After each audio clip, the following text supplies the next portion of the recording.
में बड़ा गत कक्षा में मैंने आपके साथ 1857 की क्रांति के कारणों के बारे में चर्चा की थी।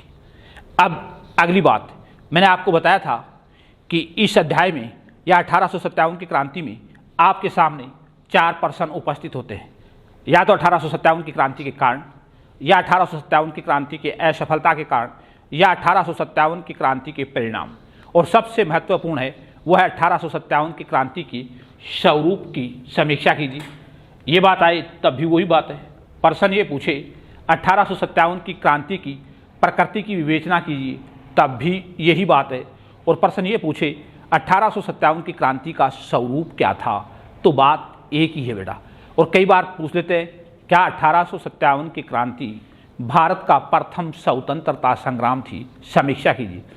इन चारों में से यही महत्वपूर्ण है बेटा। स्वरूप के बारे में बेटा आज चर्चा करेंगे आपके साथ। 1857 की क्रांति के स्वरूप के बारे में विद्वानों की विभिन्न मत है बेटा। वो क्या मानते हैं बेटा? अंग्रेजी इतिहासकार हैं, उनका दूसरा मत है। भारतीय इतिहासकार हैं, उनका दूसरा मत है। इन मतों के बारे में पहले तो आपको क्या इन मतों की विवेचना करनी होगी, और इस मतों की विवेचना करने के पश्चात तुम्हें इस क्रांति के स्वरूप को भारत का प्रथम स्वतंत्रता संग्राम साबित करना है, सिद्ध करना है। अब अपन पढ़ेंगे इस क्रांति के बारे में विद्वानों के पृथक पृथक क्या विचार थे, या इसके स्वरूप के बारे में क्या विचार थे। पहले हम अंग्रेजी इतिहासकारों की इसके बारे में क्या विचार थे। अंग्रेजी इतिहासकार हैं, वो भी 1857 की क्रांति के बारे में अपने भिन्न भिन्न मत व्यक्त करते हैं। पहला व्यक्त करते हैं बड़ा सर जॉन लॉरेंस और शिले। कौन से? इसकी स्वरूप पे अंग्रेजी इतिहासकार, उनके भी अलग अलग मत हैं। अंग्रेजी इतिहासकार बड़ा सर जॉन लॉरेंस और शिले, ये दो इतिहासकार होते हैं जो ये कहते हैं कि ये विद्रोह था, ये भारतीय जनसाधारण का नहीं, ये तो सैनिकों का विद्रोह था जिन्होंने अंग्रेजों के विरुद्ध किया था। ये तो इनका मत था। दूसरा E.R. रीश के अनुसार ये जो संघर्ष था, ये युद्ध था, ये धर्मांधों, यह है धर्मांधों का ईसाइयों के विरुद्ध किसका? धर्मांधों का ईसाइयों के विरुद्ध युद्ध था। ये बात कौन कहते हैं? E.R. रीश इसे क्या मानते हैं? धर्मांधों का। धर्मांधों में इसमें कौन आ गया? हिंदू और मुसलमान दोनों आ गए। और इसको किसके विरुद्ध मानते हैं? अंग्रेजों के विरुद्ध मानते हैं। पहला किसका था? लॉरेंस और शिले। या क्या मानते हैं? सैनिक विद्रोह। ये क्या मानते हैं? E.R. ये धर्मांधों का अंग्रेजों के विरुद्ध विद्रोह मानते हैं। अब बड़ा तीसरा था उस समय T.R. होम्स ने कहा यह युद्ध तो बर्बरता और सभ्यता के मध्य संघर्ष था। कौन सा है? T.R. होम्स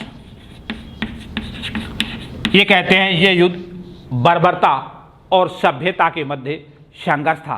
बर्बर किसको ठहराया? भारतीयों को। और सभ्य किसको उठाया? अंग्रेजों को। यहां तीनों में पहले क्या मानते हैं? सैनिक विद्रोह। दूसरा क्या मानता है? धर्मांधों का सभ्य व्यक्तियों के विरुद्ध संघर्ष, और ये भी बर्बर और सभ्यों के बीच संघर्ष। चौथा कथन बड़ा अंग्रेजों में है, वह है आउट्रम और टेलर का। इतिहासकार आउट्रम और टेलर का, ये दो व्यक्ति होते हैं। ये कहते हैं 1857 की क्रांति कोई क्रांति नहीं थी, ये तो हिंदुओं और मुसलमानों का अंग्रेजों के विरुद्ध षड्यंत्र था।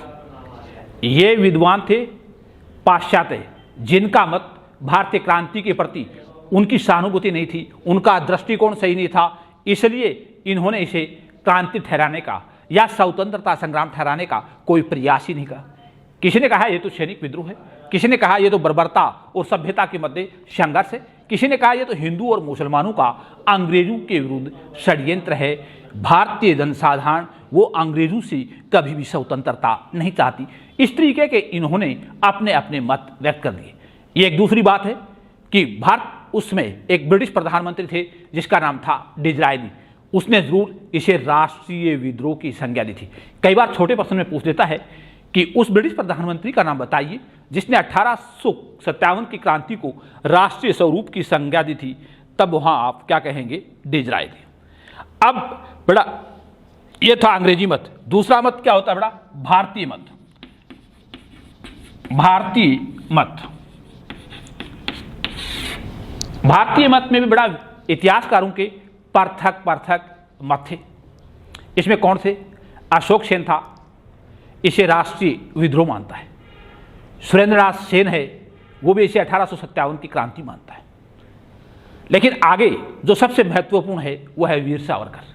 वीर सावरकर ने 1857 की क्रांति को सर्वप्रथम भारत का प्रथम स्वतंत्रता संग्राम कहा था।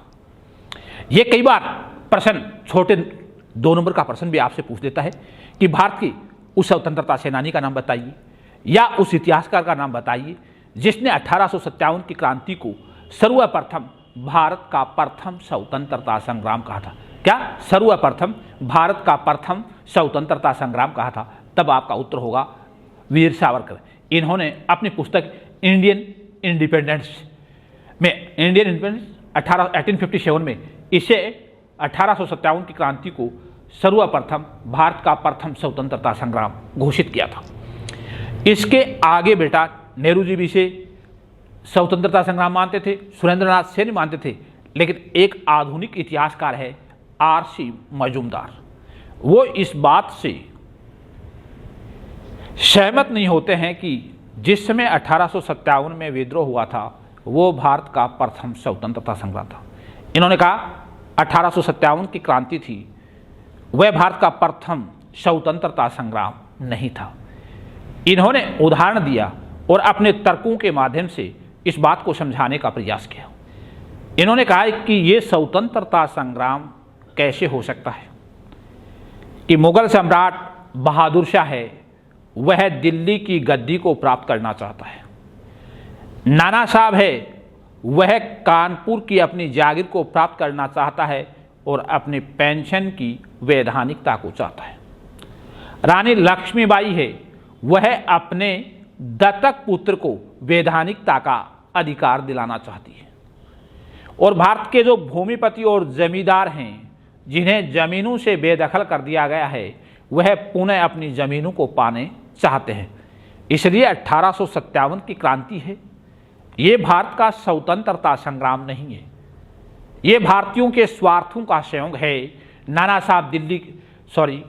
बहादुर शाह दिल्ली की गद्दी को प्राप्त करना चाहता है, नाना साहब कानपुर की जागीर को प्राप्त करना चाहता है, लक्ष्मीबाई अपने दत्तक पुत्र को वैध अधिकार दिलाना चाहती है, और जिम्मेदार हैं वो जमींदार और भूमिपति अपनी भूमि को वापस प्राप्त करना चाहते हैं। क्या इस प्रकार से जब लोग अपना कार्य करेंगे तो क्या ये स्वतंत्रता संग्राम हो सकता है? किंतु इसका अर्थ ये नहीं कि आर.सी. मजूमदार ने कह दिया तो ये भारत का प्रथम स्वतंत्रता संग्राम नहीं था। यहाँ अब आपको भी अपने तथ्य हैं, उनको अपने विवेक का उपयोग करना है। क्या ये क्रांति भारत का प्रथम स्वतंत्रता संग्राम थी?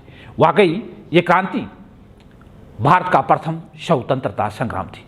क्यों 1857 की क्रांति के समय हिंदू और मुसलमानों ने दोनों ने बेटा कंधे से कंधा मिलाकर के एक दूसरे का सहयोग किया था, जिसकी पुष्टि भी होती है कि बहादुर शाह ने दरवेशों के माध्यम से भारतीय राजाओं को संदेश भिजवा दिया था कि एक बार हमें अंग्रेजों के खिलाफ संघर्ष करना है और अंग्रेजों को हिंदुस्तान से बाहर निकालना है।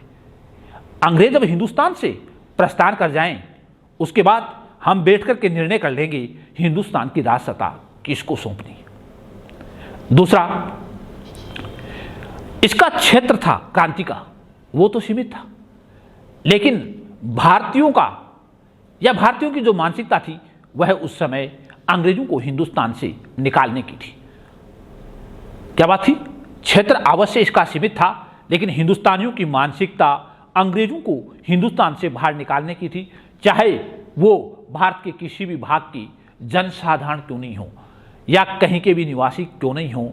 अब वह अंग्रेजों से हिंदुस्तान से मुक्ति चाहते थे कि अंग्रेज हिंदुस्तान को छोड़े।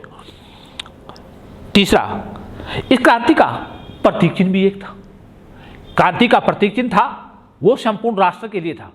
ये बात दूसरी है कि क्रांति के 2 प्रतीक चिन्हों का निर्धारण किया गया था और क्रांति के ये 2 प्रतीक चिन्ह कौन कौन से थे? एक था कमल का फूल और दूसरा था चपाती। इनका विभाजन कर दिया गया था। कमल का फूल था वो नगरीय क्षेत्रों के लिए था, जबकि चपाती थी वो ग्रामीण क्षेत्रों के लिए थी। कमल का फूल समृद्धि का प्रतीक था। नगरीय क्षेत्रों में इस बात का प्रचार और प्रसार किया गया कि अगर तुम हमारी सभ्यता और संस्कृति का प्रसार चाहते हो तो क्रांति में क्रांतिकारियों का सहयोग करो।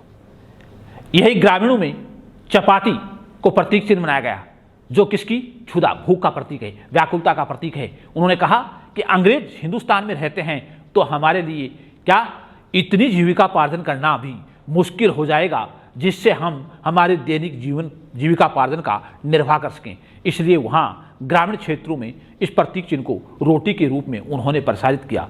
यद्यपि ये बात सही है कि पूर्ण रूप से तो ये 1857 की क्रांति भारत का स्वतंत्रता संग्राम नहीं था, लेकिन भारत की आने वाली पीढ़ियों के लिए इसने मार्ग प्रशस्त किया और अंग्रेजों के प्रति भारतीयों की मानसिकता है उसमें परिवर्तन लाया कि अंग्रेज हैं वो हिंदुस्तान के हक में नहीं है और जितना शीघ्र हो सके अंग्रेजों को हिंदुस्तान से बाहर निकालना ही होगा। और परिणाम ये हुआ, इसके जाने के पश्चात भी भारत को कम से कम 8-9 दशक और लग गए। 1857 में क्रांति होती है और इसके बाद अंग्रेजों को भी अनुभव होने लग जाता है कि अगर हमारे यहाँ के ढांचे में हमने कोई आमूलचूल परिवर्तन नहीं किया तो हमें शीघ्र हिंदुस्तान छोड़ना पड़ेगा।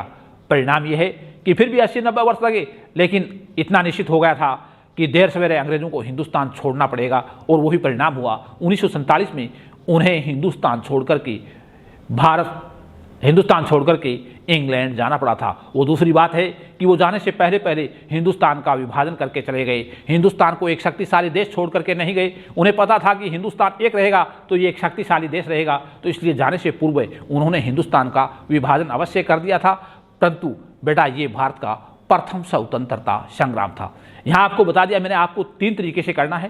पहले अंग्रेजी और विदेशी या पाश्चात्य इतिहासकार हैं उनके पक्ष को रखना है कि वो क्या चाहते हैं। दूसरे इसमें भारतीय पक्ष क्या चाहता है। फिर आपको बेटा इस क्रांति को भारत का प्रथम स्वतंत्रता संग्राम साबित करना है। स्वरूप में आपको इन 3 विभागों पर चर्चा करनी है। शुक्रिया बेटा। और शेष बात आपकी कल की क्लास में 1857 की क्रांति की 2 टॉपिक के ऊपर चर्चा करेंगे। 1857 की क्रांति की असफलता के कारण और उसके परिणामों की समीक्षा कीजिए, उस पर कल आपके साथ चर्चा की जाएगी। धन्यवाद।